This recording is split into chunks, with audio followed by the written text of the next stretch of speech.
Okay, welcome to Snaffle Travel's fourth series of From the Horse's Mouth, where we talk to various equestrians. Tonight, we're talking to Brett Parbery, an international Australian dressage rider. Welcome and hello, Brett. Thank you very much. Yeah. So, Brett, you've obviously had a long equestrian career. Tell us about your background and how it all started. Well, I grew up in a horse family, so for me it was a little bit of a natural progression. Even though my father is into training Western horses, so he trains cutting horses and camp drafting horses, and I grew up in those sports, so probably more so camp drafting, and then later in life he went to more cutting. I played polo cross as a kid growing up, and then my sister did a little bit of show riding, so I was taken along to the ag shows, and I rode in pony club, and we had quite a good pony club action in our local area. So between all of those things, we're a very horse-focused family, and was exposed to a lot of different horse pursuits.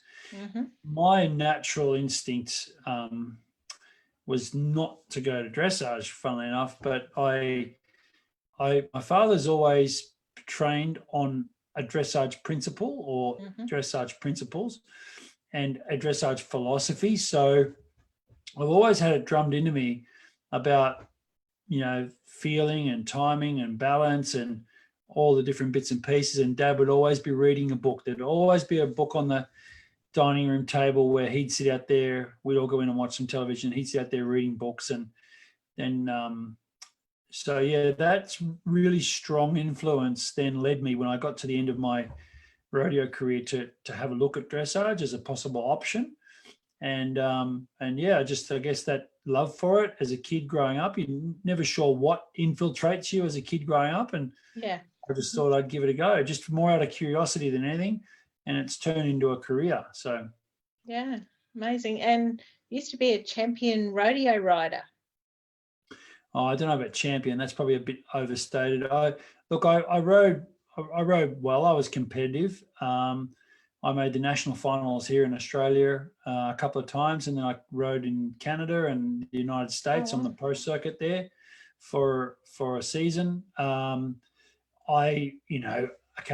There were a lot better guys than me, but I was definitely on the scene and definitely competitive. And I loved it, and I took it very, very seriously. And yeah, I won a small share of rodeos that I was very proud of, and very happy with the fact that I went and rode on the pro circuit in the States, and went and lived it and breathed it, and it was great experience. Okay. For those that have just tuned in, I'm talking to Brett Parbery, Australian dressage rider. If you've got any questions, just leave them in the comments below and we'll answer them at the end. You've trained with some amazing top international trainers in Europe. Tell us about that experience. Yeah, well, look, I've been lucky. I guess in everything I've done, really, I've been very lucky. I've always tried to be attracted to the best people, the people that I believe were the best, not because they had the most money, but because they had the most talent and the best system. So I've been lucky enough to look, when I say lucky, I guess my first exposure to training in Europe was when I went over there just after 1999, before the Sydney 2000 Olympics. Went over there and started train with some different just European riders. I mean, I was 20, what was I then? And I had done 2 seasons here riding. Well, actually, sorry, 1.5 seasons here riding in dressage.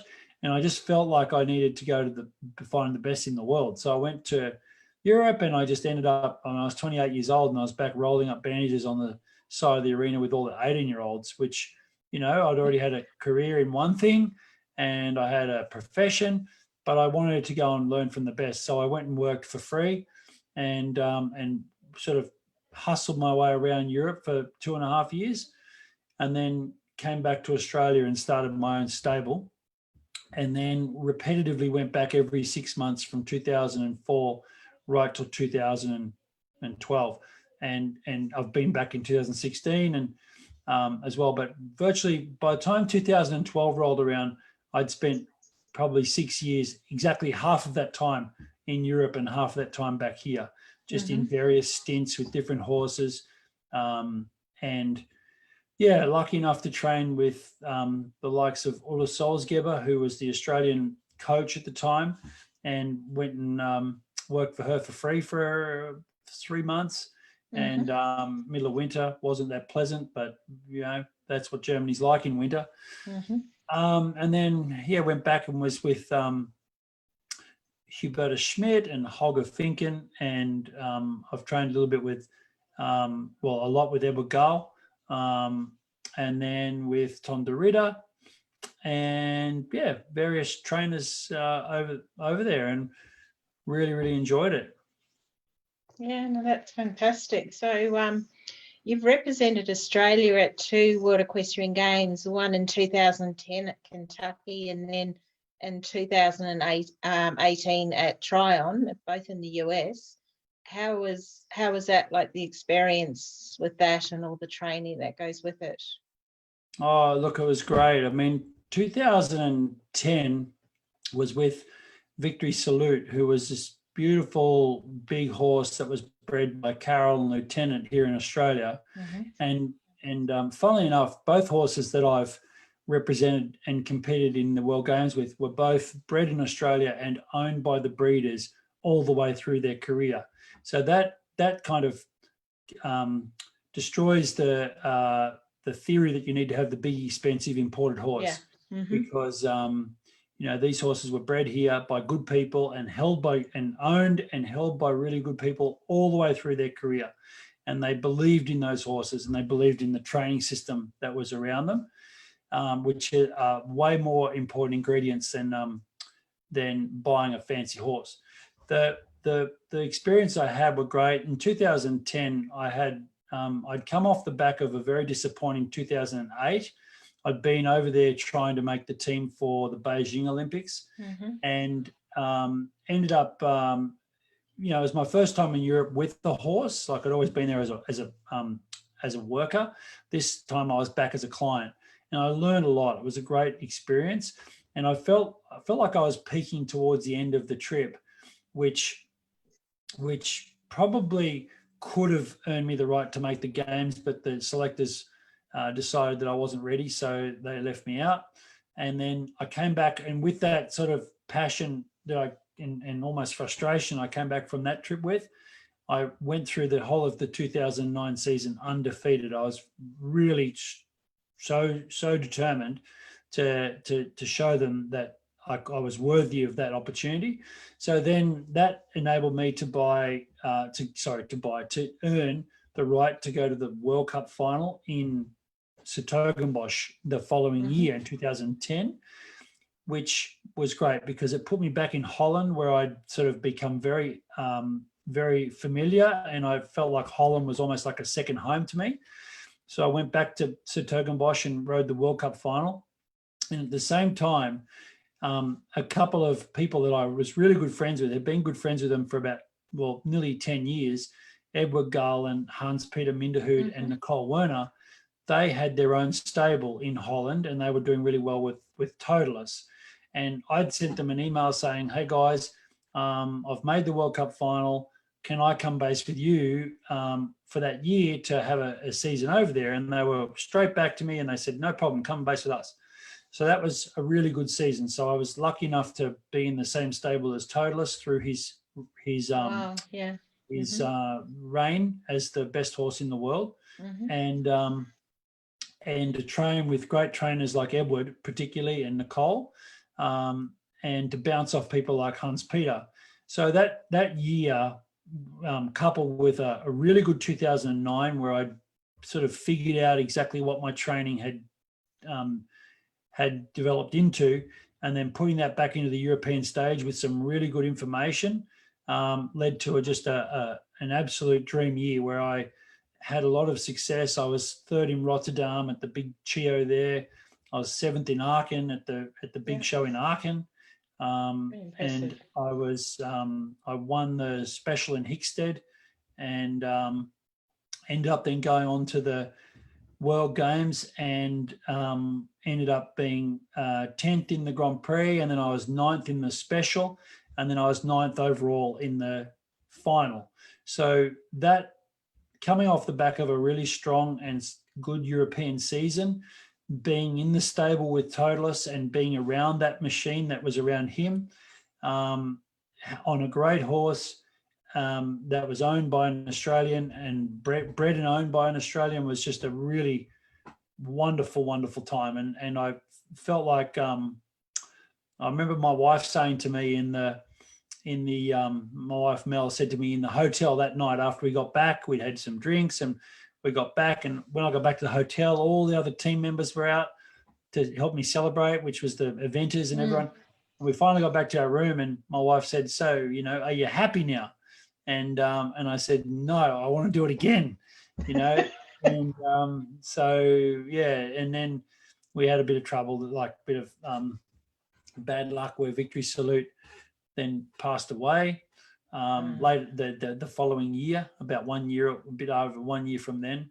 And then we went on this bit of a up and down roller coaster, and then ended up back there in 2018 with Weltmeister, another horse owned and bred by Australians and owned by them all the way through, which was just fabulous. And I actually ended up virtually mirroring. I thought to myself, if I was going back to America to compete, I wanted to get as close to the good feeling and good emotion I had when I was back there in the 2010.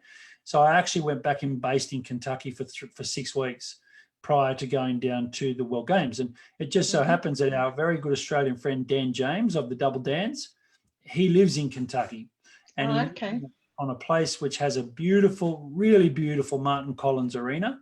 And so we were able to train on a great surface, had the whole place to myself, except Dan was doing a few trick ponies and things here and there, and he was actually on the team for the Australian reining team. So, and then after 6 weeks of training in Kentucky, we put the horse on the truck and we went down 6 hours and we arrived in Tryon. It was really, really good. And Weltmeister was just fabulous there, and we ended up 32nd overall. Yeah, how did you cope with the hurricane on the there? So I spoke to Alan Davies, is it Carl Hester's groom, and he was saying his job was to bunker down in the stables. Yeah, look, to be honest, that was probably a bit overstated. We had a final selection event in Bonio earlier that year in June, and it was Fiona McNaught at Bonio Park had put on this special event as part of the Australian selection process to give Australian riders a really good chance to make the team. And it just blew in, as it can do in Melbourne.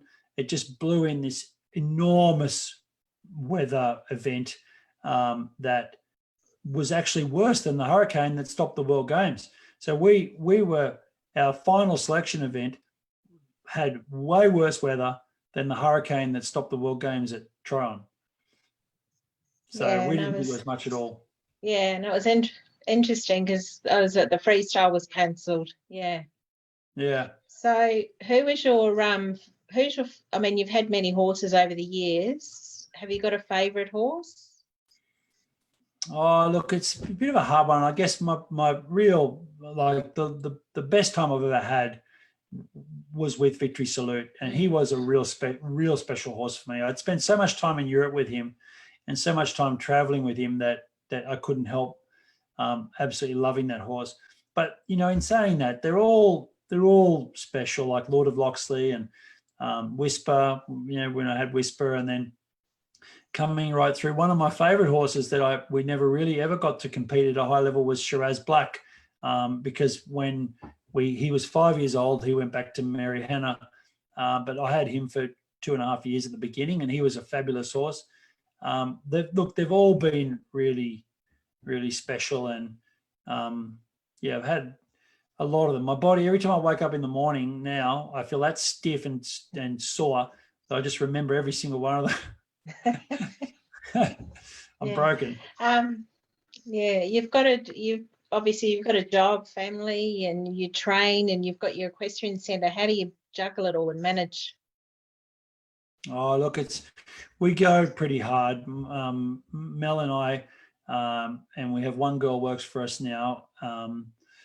We don't stop. I mean, especially when you're juggling so many balls, we have a lot of different businesses that we're trying to work on. So the riding is one part, the coaching is another, the Parbery program is another one. I'm also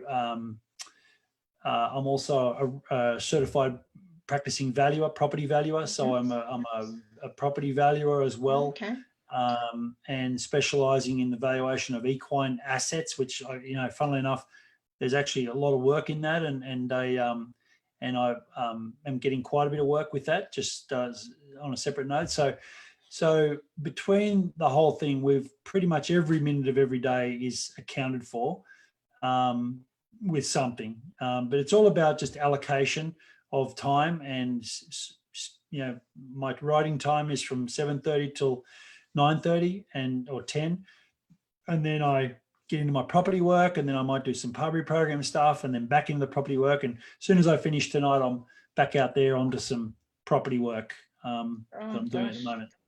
Yeah.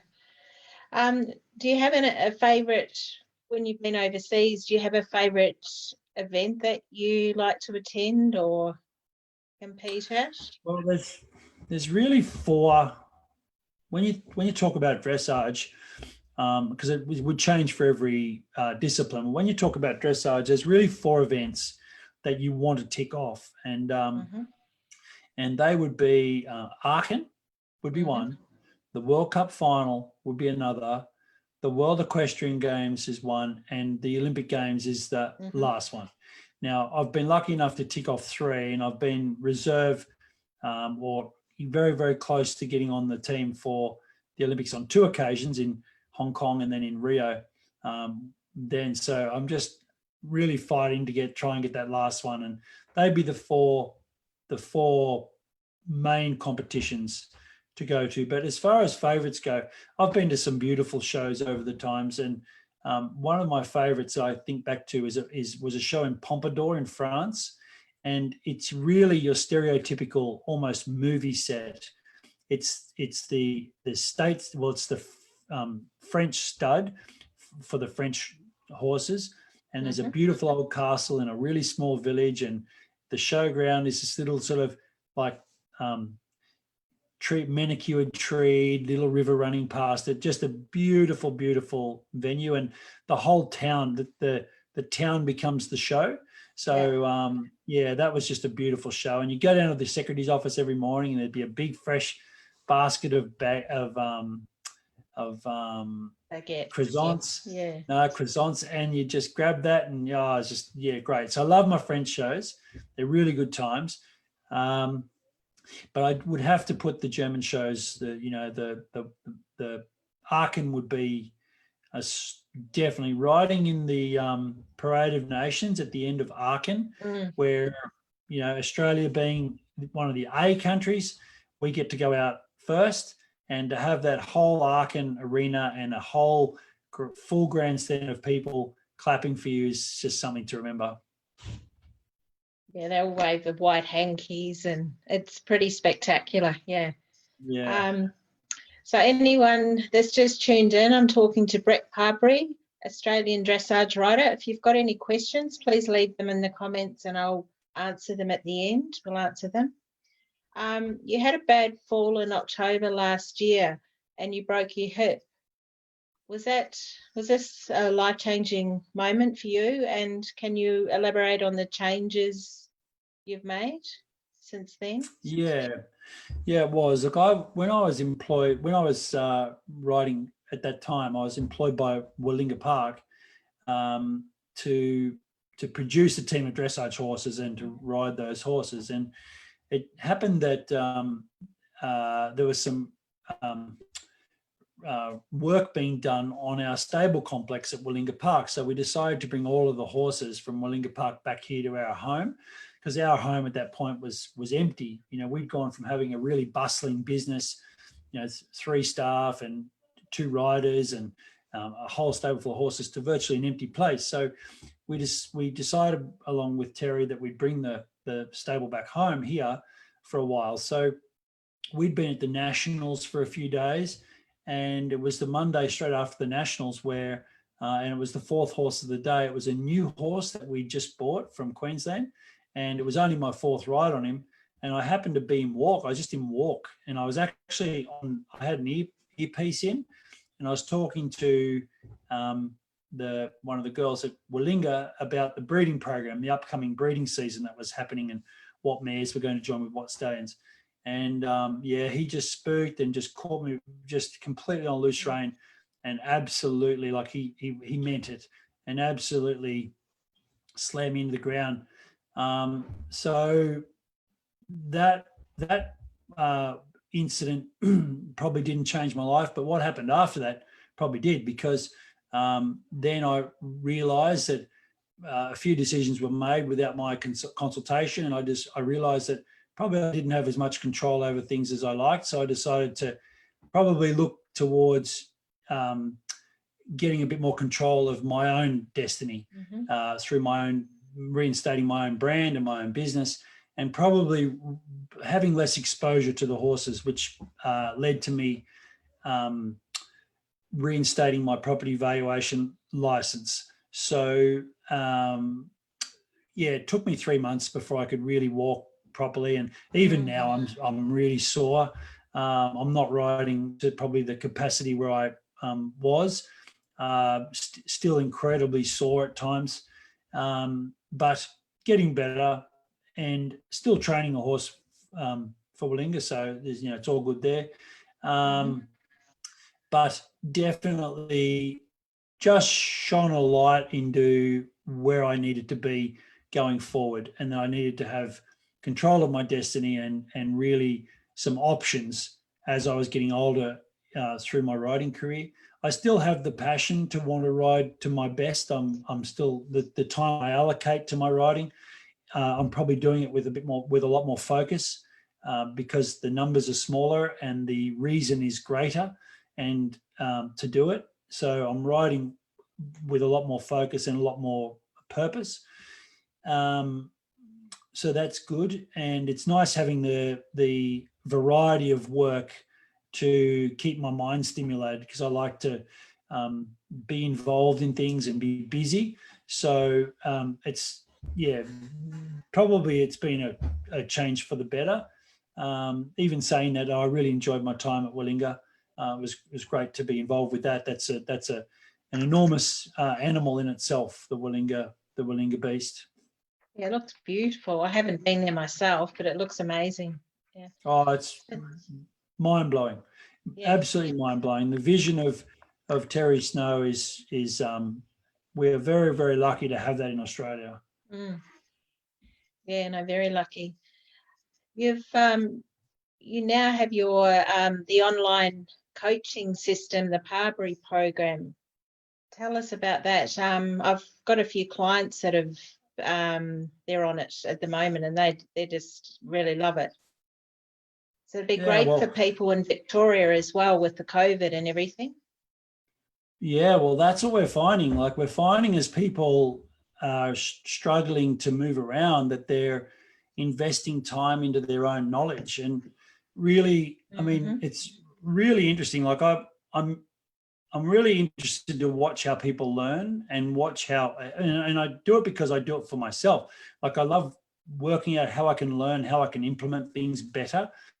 And I'm really interested in, and almost in some ways a bit amazed that us riders, we're not the brightest people, because, and I'm guilty of this, and I'm actually guilty of probably providing a service in the past that was like this. But we will go from lesson to lesson, right, where we just rely on snippets of information that might come through in a lesson, maybe once a week, maybe, and we kid ourselves by saying, oh yeah, but I like to go away and work on it on my own.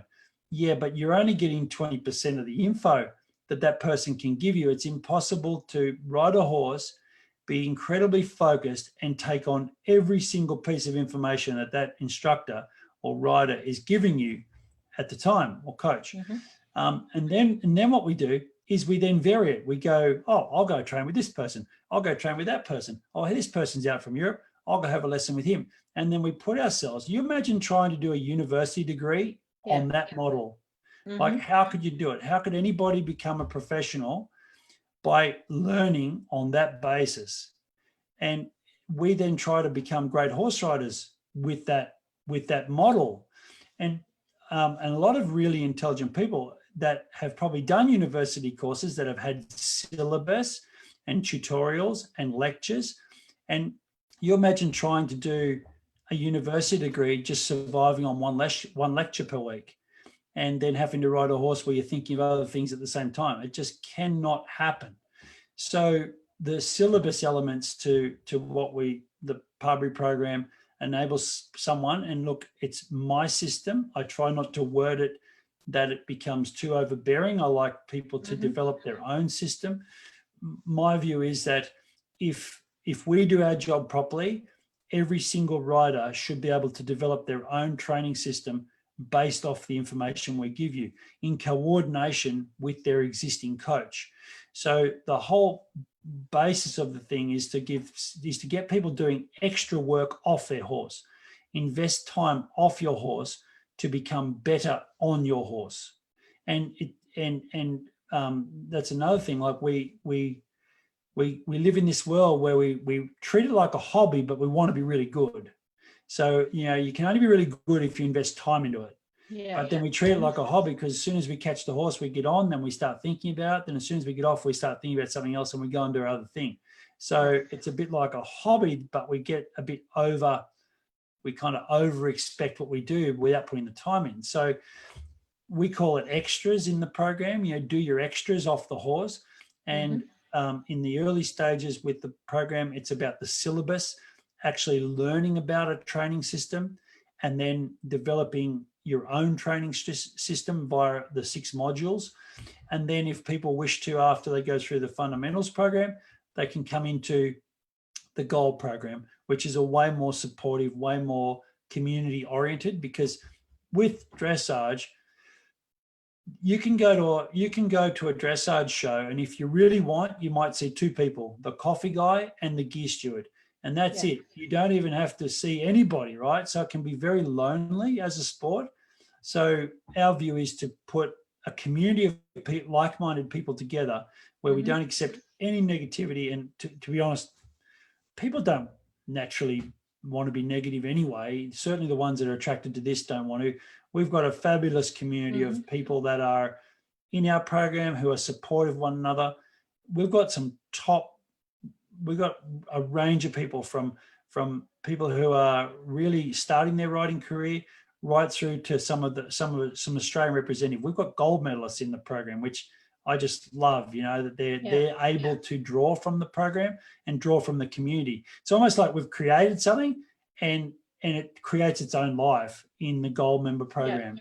So is it like a Zoom chat and then you have a once a week, or how does it, or is it like a webinar, or?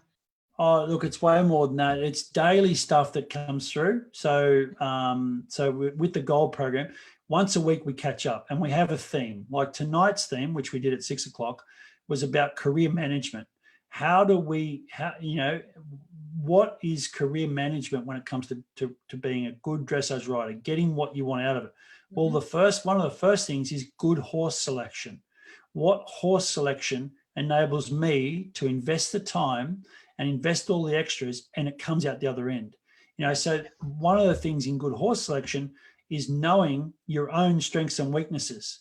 So identifying your own strengths and weaknesses, or identifying the strengths and weaknesses in your support network, like your coach, your husband, whatever it might be, your arena, the environment your horse is training in.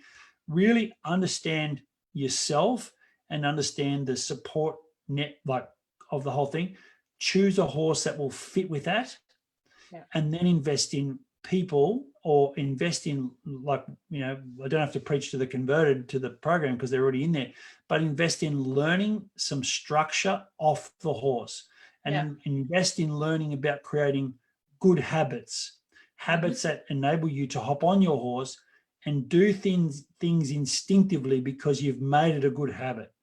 So we go through a lot of that stuff. It's not just about, you turn the shoulders here and you go forward and that's dressage. It's so much more to that. It's probably more about the life coaching side of it and approaching the sport in the right way, and then letting the riding take care of itself.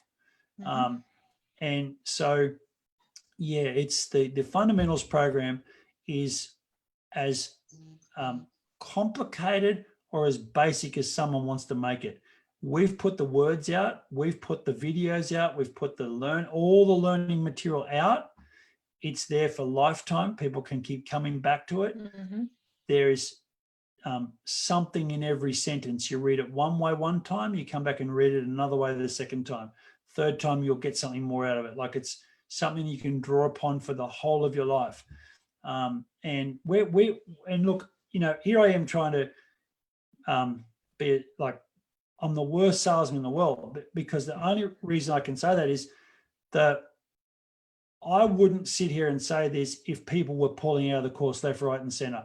The feedback we get is incredible, and that makes us feel so good about ourselves that we're able to help people who might otherwise go from lesson to lesson or clinic to clinic or be stuck in the boondocks, bumbling away on their own, which I've done for many, many years. Like, I'm not saying we all have, it enables them to get some structure and some consistency, and structure and consistency will train the horse.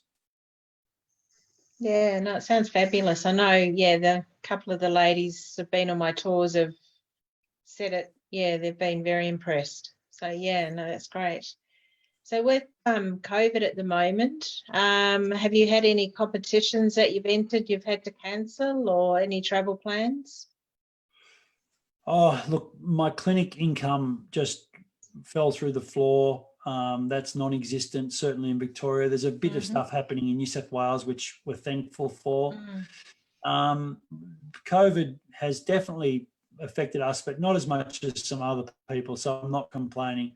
What it has presented us with is a platform to coach remotely, which I think will go on after COVID, because we're using Zoom to support and coach people weekly. And I can't believe how good it is, to be totally honest. If someone would have said to me, let's do online coaching before COVID, I would have gone, that won't work. I can't believe how good it is. And when I say that, I'm just watching the horses that keep turning up every week, that are getting the weekly coaching. And I just think to myself, my God, why haven't we been doing this for ages? This is way better. And this is people that I've been seeing regularly at clinics that I'm now I'm in their ear every once a week, and it's just, they're advancing so much quicker. And technically, like, a lot of these people are already in our program, so they're already used to a lot of the terminology and a lot of the system. So it's just that combination of program syllabus and extras, weekly support via Zoom, and then occasionally when things fire up, the clinics again. And I think that will be a really good, solid training structure for someone. Yeah, no, that's great. And who's been your mentor, or the person that sort of helped you most in your equestrian career? I mean, there's been quite a few. My father in the early days, just on horsemanship, is certainly, he can't go without a mention. Then into the dressage stuff, Ulla Solsgeber really imprinted a lot of stuff on me about the test riding and about bringing the best out in yourself in a test. She every word she told me, I just hung off, and that's been really good to me in how to perform under pressure, how to deliver a test even when you've had a bad warm up, how to be in the moment, and get the job done. Edward Gull, I think, really with understanding a horse's biomechanics, he was brilliant, and how to actually feel biomechanics from the saddle. He was absolutely brilliant in explaining that to me. Hubertus Schmidt in just being a person, like how he conducts himself as a rider, and I just love Hubertus as a person and the way in which that comes through in his riding and the respect he has in the industry. Mm-hmm. There's been a lot of people who have influenced me in my early days. Vicky Bryden, who's now Vicky Limbry, she was the one that gave me the opportunity to ride a trained horse and then coach me every day to get me going. So without her, I wouldn't be in the sport. So there's been a lot that have helped. Yeah, fantastic. I'll just have a look and see if we've got any questions.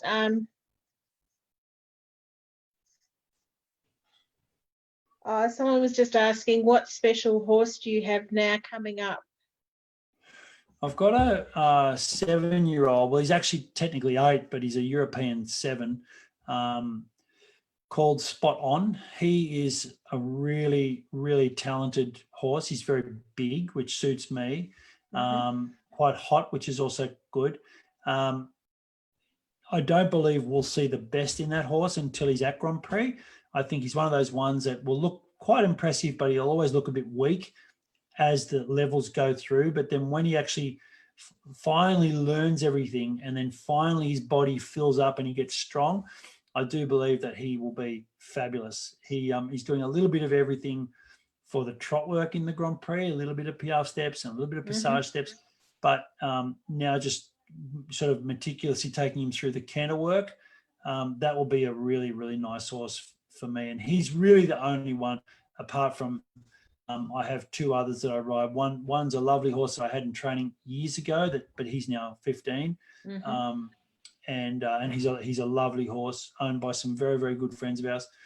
And then I have a 3-year-old that he's now technically 4 that we own, and yeah, he's lovely as well. But yeah, the big stable's now gone, and I'm down to riding 3 a day, and probably we'll get back to riding 2. Yeah. Serena's just asked, what can dressage riders learn from cutting and camp drafting world? That's a great question. I think horsemanship. I think we need to learn the cowboy sports have amazing horsemen and women in them. Now, of course, they're riding for different responses and different feel, but they're salt of the earth horse and animal people, and I do believe that we can learn how horses think and when to pressure and when not to pressure. I mean, it's not all about not pressuring. It's about, if you want to achieve the best in yourself, it's about putting pressure on at the right time. So how to read the signs in your horse that now will be okay. How to also learn to train through resistances, because if we backed away from every resistance that a horse gives us, we wouldn't get anywhere. So how to actually push through resistances, get to the other side and reward. And I think that from those sports, in cutting, and this could also apply for eventing as well. In Australia, we are one of the world's leaders in eventing, and we're one of the world's leaders in cutting. Even though in America it's bigger and brighter, oftentimes the Australian cutting horse trainers go to America and do very, very well. So whenever you're interacting with someone who's amongst the world's best and leading their profession on a world stage, you can learn something. Chris Waller, racehorse trainer, like he's a friend of mine, and I love when I sit down with him, asking him about Winx and how he managed her, and then how he's managing the next lot of horses coming through. Anyone that's able to perform at a world best level can teach you something about what they're doing, and that we can apply to what we're doing. And that's the sort of stuff we often discuss in the program, is a lot of stuff about that's not the dressage stuff. It's about things I've learned or had discussions with the world's best across all disciplines. It's really interesting when you start applying it to a dressage in a dressage sense. Yeah. Well, thank you, Brett. We've really enjoyed listening to you. We appreciate you giving up your time for a chat tonight. Next week, we've got Libby Law, International Equestrian Photographer. It'll be Thursday at 7:30. So good night and have a great week.